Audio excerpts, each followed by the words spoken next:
Hi, welcome back to our exploration of the first book of Samuel. In the first 10 sessions, we worked through the first 3 chapters, the story of Hannah and Peninnah and Elkanah and the birth of Samuel and his relationship with the priest Eli. But as we shift to chapter 4 and what follows in the next few chapters, we see something radically different, and it has led scholars to struggle mightily over why these differences occur. So what I'd like to do in this session is pause from our verse-by-verse reading and do just a little themes and threads introduction to this section. And it'll incorporate all of 1 Samuel 1 to 7 as we look at why chapters 4, 5, and 6 seem so different than the text around it. So let's start by looking on the right side of the screen. You can see our table of contents. And so you can see we finished through chapter 3, those first opening stories about the Annunciation and birth of Samuel. But then we see in chapters 4, 5, and 6, it's all about the Philistines and the ark.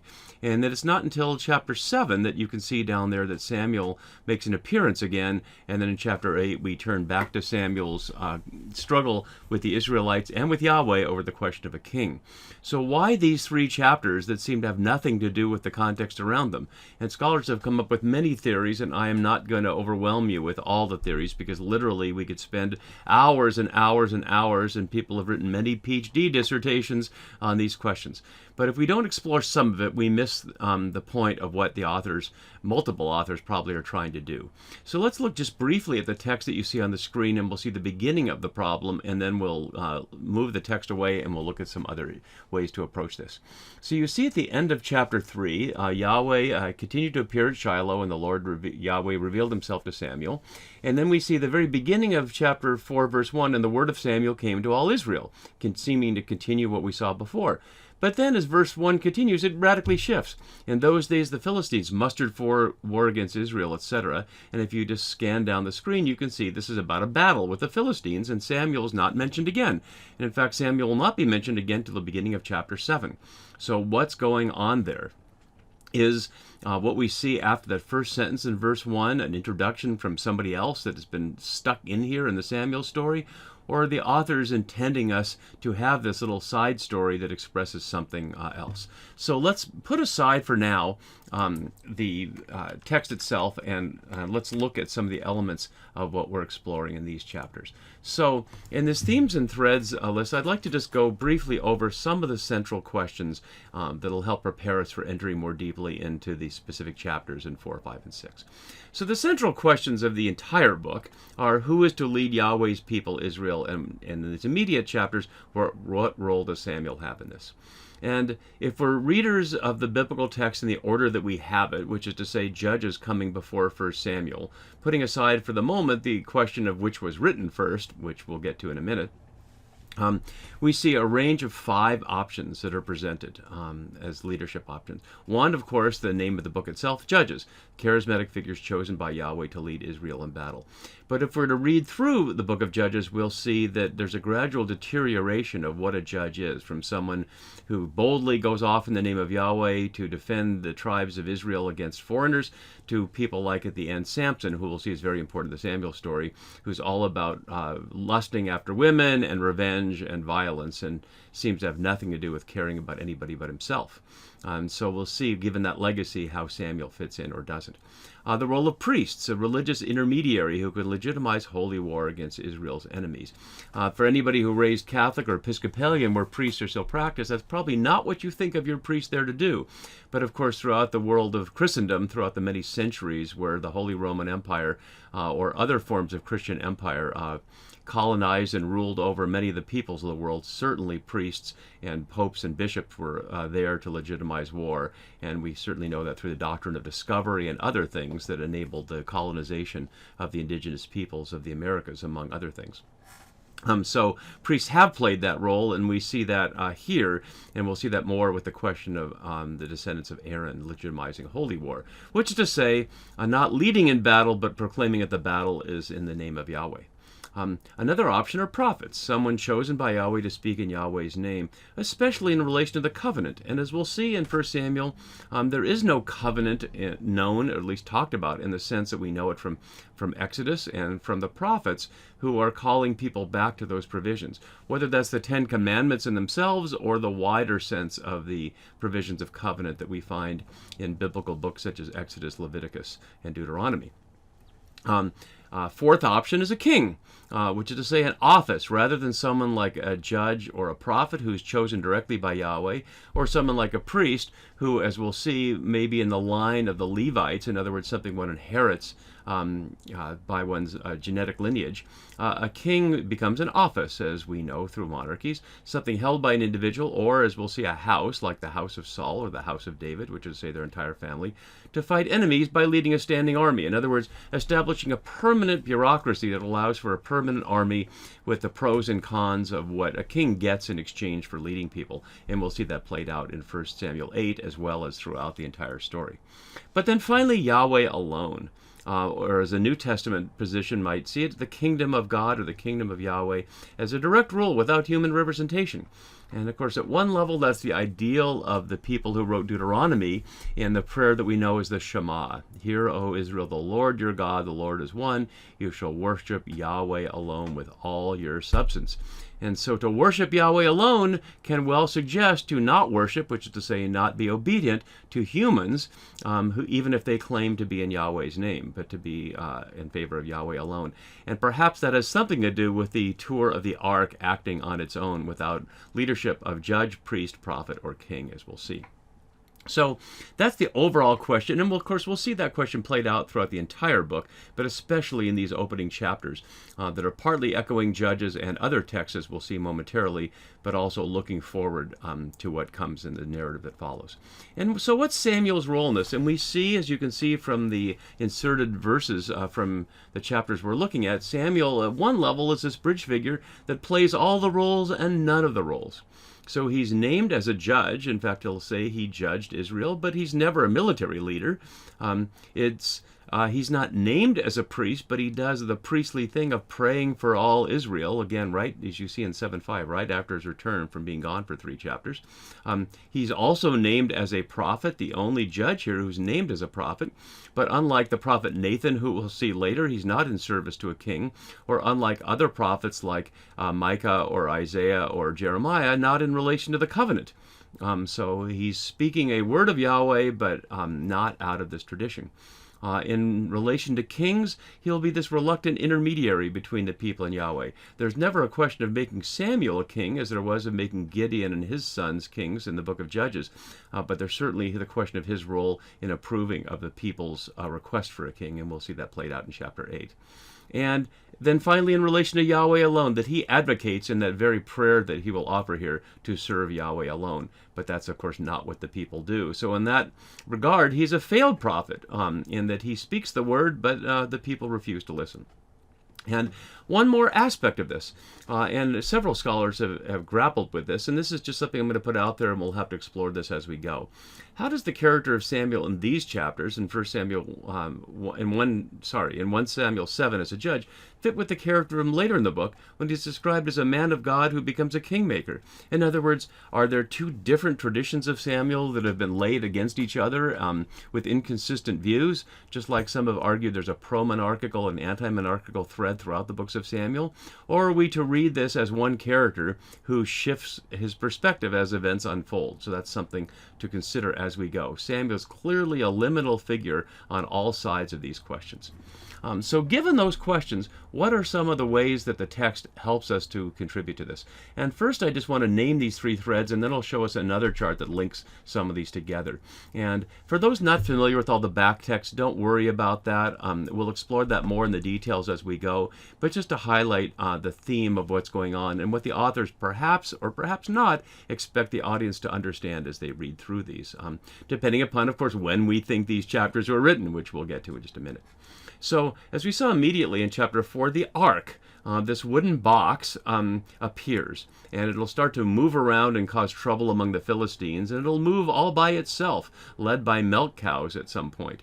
And so what is this ark? And we'll see that the thread of the ark goes back to the Exodus story in chapter 25 and following, where detailed descriptions are made for how to build this box, to the book of Numbers, when we'll look at that detail in just a second, to Deuteronomy chapter 10 and chapter 31, so near the very end of Deuteronomy, but also about a third of the way through, to the book of Joshua, to the very end of Judges, and to our chapters in Samuel. So the ark makes a variety of appearances, and readers who are familiar with all those will make more sense of what the role of the ark is here in our chapters in 1 Samuel 4 to 7, rather than what you might hear from an Indiana Jones film and something like that. Another thread is this question of the name Phinehas. And several times Phinehas is named as son of Eleazar and son of Aaron. But there's another Phinehas that we already saw, the son of Eli. And curiously, Phinehas, son of Eli, comes from a lineage we don't know, because we never hear about Eli's background. But a number of places, as you can see, and no pun intended, because two of those numbered places are in the book of Numbers, in Numbers 25 and Numbers 31, and then Joshua 22 to Judges 20 to 1 Samuel 2 and 4, where it's about Phinehas, son of Eli. In those earlier chapters, Phinehas, son of Eleazar, son of Aaron, is a hero for reasons that we might not approve of, for being able to suss out who traitors are and have them killed. In other words, to do what priests might do, which is to lead holy war or legitimize holy war. So Phinehas is held as a hero through this tradition of Numbers. But one of the questions is, does the audience of 1 Samuel know these texts, or were they written later? And so that leads to the next question you see on the screen, the question of the order of writing. And we could spend forever on that, and all it would do is lead us to wild confusion, and scholars have not reached a conclusion. But we have to at least address a couple of basic principles so we can know what might be echoed and what might not be echoed.